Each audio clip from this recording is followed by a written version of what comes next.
Hey y'all, this is Miss Marcy, and I'm here with the podcast. I'm going to talk about the shootings that occurred over the weekend. The one in El Paso, Texas, and then the one in Dayton, Ohio, which is my hometown. So I definitely wanted to talk about that. So basically, what happened was on Saturday, there was a shooting at Walmart in El Paso, Texas, where 21-year-old Patrick Crucius opened fire at a Walmart, like I said, in El Paso, Texas, killing what has now been updated to 22 people. So it's just very unfortunate and it's very sad. And the reports were saying, according to the news, they were saying that before he did this shooting, he went on a website where other, hateful people, in some type of organization, they go to this website and they put all kind of little nasty comments or whatever.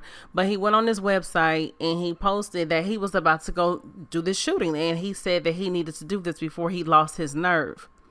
So he went to the Walmart at a time when it was filled to capacity. And they're saying that his target and his motive were Hispanics. He's actually in custody and that he's looking at capital crime as the charge. I believe he should get the death penalty, so we'll see.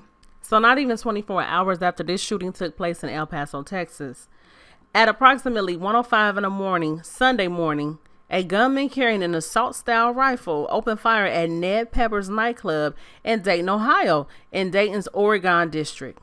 Now, the Oregon district, for anybody who, familiar with Dayton or whatever, like I said, that's my hometown, so I know about the Oregon district. The Oregon district is basically it's a nice little area where a lot of people like to go to party and have a good time. So because of that, it's always heavily, patrolled with police and everything. So this night was no different. So basically, like I said, the gunman just walked into the Oregon district towards Ned Pepper's nightclub and just opened fire. And the shooting took less than 1 minute. The shooter was actually neutralized in 60 seconds. No, 20 seconds. I'm sorry. He was neutralized in 20 seconds. But not before he took the lives of 9 people and injured 27. The shooter has been identified as 24-year-old Connor Betts of Bellbrook, Ohio. Bellbrook, Ohio is a nice little, like a suburb area, like 15 miles outside of Dayton. So far, a motive has not been identified as the police continue to investigate and research why would somebody just come out and just, start shooting or whatever. This is just crazy. And not only that, but amongst the 9 victims that he killed was his sister, 22-year-old Megan Betts. Now, I have a clip I want to show y'all. I want y'all to take a look at this clip real quick, and I'll be right back.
Most of us can't get to our cars because there were bodies scattered.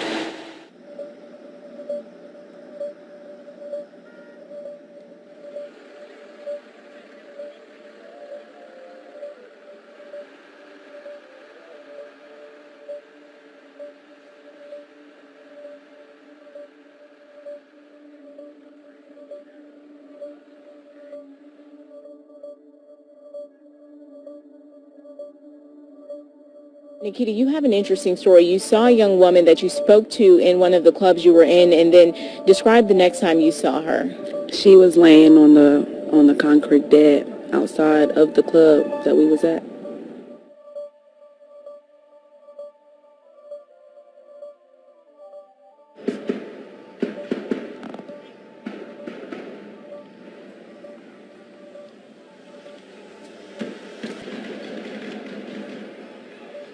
Look, as a mayor, this is a day that we all dread happening, and certainly what's very sad is I've gotten messages from cities across the country is that so many of us have gone through it.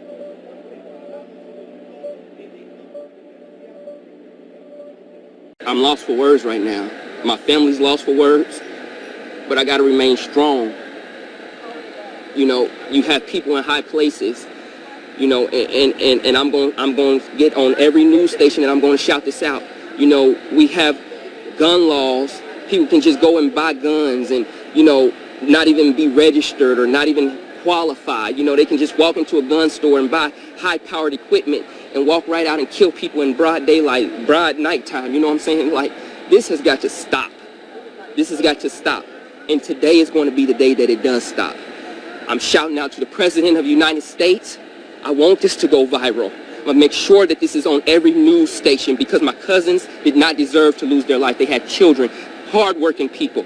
All they was doing was enjoying the night on the town, and they're dead. Never to come home again, never to see their family again. They're gone. And I want the president to hear this. Donald Trump, I want you to hear this. You need to be here right now. You need to. All right, so y'all just saw those video clips. It's just a very disturbing situation. It's so disturbing because it's starting to feel like every year or every few months, something like this is happening. And now Dayton has been added to one of the many cities where, you know, things like this have taken place. So what it's coming down to is it's the gun control. And like these, every time a mass shooting occurs, is, you know, it's always with, I'm not even going to be funny about this and I'm not even trying to offend nobody, but I'm going to say it because it is what it is. It's always some white kid or like teenager, or except for the, with the exception of the Virginia Tech shooting. That guy, he was from Korea. But it's always some white, socially awkward, quiet, insecure, white kid from a well-to-do family, middle class, living from suburban living. And I mean, I just find that interesting. You know, it's not the black people. You know, I look at situations like, you know, Trayvon Martin, Eric Garner, you know, and other unarmed black men who have been killed by the police. And then, you know, when it comes to stuff like this, our black men are not the ones going around bombing up shit, you know, going into schools, spraying up the whole damn school, setting bombs, and then, you know, going in the library, shooting themselves in the head or some shit like that. Like, that's not happening. That's not Pookie and Ray Ray and Lil Man and them. That's these rich white kids. You know, these kids who feel in a certain way because maybe their parents aren't giving them enough attention or whatever. I don't know what the case is. But I mean, look at the, you know, just from past history, you know, the Columbine, the movie massacre, the movie shooter, the guy that went and shot up everybody at the movie theater, just to name a few.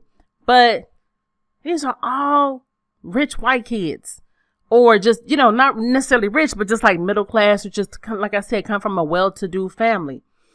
It's just so interesting. And I want to say too that my city, Dayton, man, we done been through a lot, you know, in this past year. It's just been so much. So back in May, the KKK came and visited us. And that was a very unwelcome visit. You know what I mean? KKK come the Memorial Day weekend. We had that damn tornado. and which Dayton is still trying to recover from that. And now this. So I don't know. I just, my heart goes out to the families in both El Paso, Texas, and my hometown. My heart goes out to the families of the victims and the ones who were injured. That's just, So now we are at 250 mass shootings in the U.S. Man, this is just baffling. And Trump is trying to basically put it off on mental illness and things like that. Basically, they're coming down on Trump because they're saying he doesn't really want to recognize it, because what's going on is that anybody can just go and get a gun.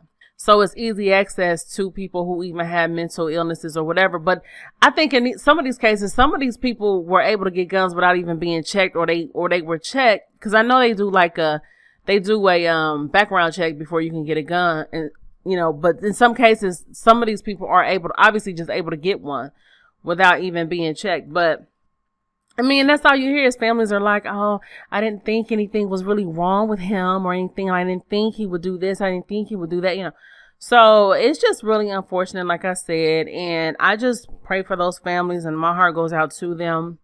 So that's all I really wanted to come on here and say. Again, prayers to the families who were all affected in both El Paso, Texas, and in my hometown. And y'all don't forget to comment and subscribe.